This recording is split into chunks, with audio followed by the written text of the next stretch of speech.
And we have basically, during this whole process, this whole evolution of man's consciousness that we're going through right now, this is a process of darkness coming to light. Things that have been hidden are being revealed, secrets are being exposed. So, one of the responses of power to this, and remember, the media is controlled by basically two people: Ted Turner, Rupert Murdoch. Basically control the media. So you have just a handful of individuals controlling almost all the mainstream messaging. So one of the responses of these things coming out is to make, instead of denying them, embrace them and add a bunch of nonsense to them, make them confusing, make them seem utterly ridiculous. So, for example, with the QAnon people, we have large groups of people now in the country believing, maybe 20% of the country or something is believing that basically all the movie stars, all the elites, all the politicians, certainly all the Democrats, and basically all the wealthy people are pedophiles. Okay, that's ridiculous. That's not the case. That's utterly ridiculous. But I don't really think the point was to get those people. I mean, although those people's belief and energy has been used politically, that's not the main agenda behind spreading this. It is to make the obvious truth that there are wealthy people, there are elites who are using their wealth to abuse people, to engage in the most sadistic and dark and depraved acts possible. That's not a conspiracy, though. Like, that's not a conspiracy. Jeffrey Epstein is proof of this.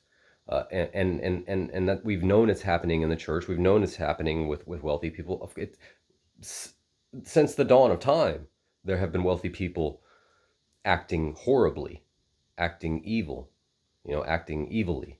They're all through history. There was a queen in Europe who used to bathe in the blood of the peasants. I mean, this isn't a new thing. So this isn't a conspiracy at all. It's not a conspiracy at all. It's only a conspiracy if you apply it in a ridiculous way. Okay? So that's what's happening with many of the conspiracy theories. The QAnon thing, to say that the all the politicians, all the elites, all the wealthy people, all the people that you don't like or agree with are aliens and reptilians and or clones or any of this stuff.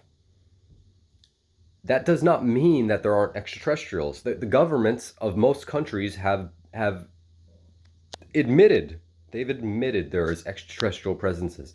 They have declassified videos of UFOs where they're following them and they can't identify them. Like, there's no debate about that really anymore if you care to look.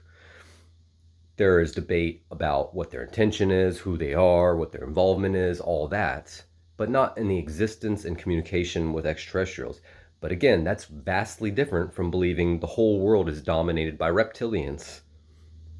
But to put out those ridiculous claims makes the other people who do believe that there are extraterrestrials, who have seen UFOs, who have experienced contact, or who are involved in the government, or who have been following the government's declassification processes, it makes them seem like insane people. Like, to say JFK was assassinated. Now, all this stuff about JFK coming back and all this stuff, of course, is utterly ridiculous. All the stuff about JFK being an ally of Trump, utterly ridiculous. Obviously, JFK was a populist, was one of the first true liberals they had in a while. And so when someone comes in like JFK did and challenges power the way that JFK did, and then gets assassinated, that's not a conspiracy to challenge the public narrative there. That is common sense.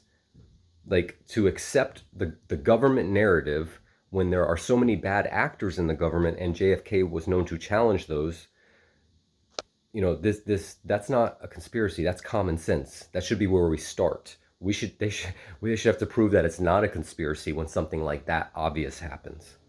Okay, so most people believe that JFK was assassinated, or that the government had some involvement in it. There was conspiracy. You know, that's not insane. That's not radical. But QAnon has made it seem radical. So this has done it has actually done a great disservice to the seekers of truth.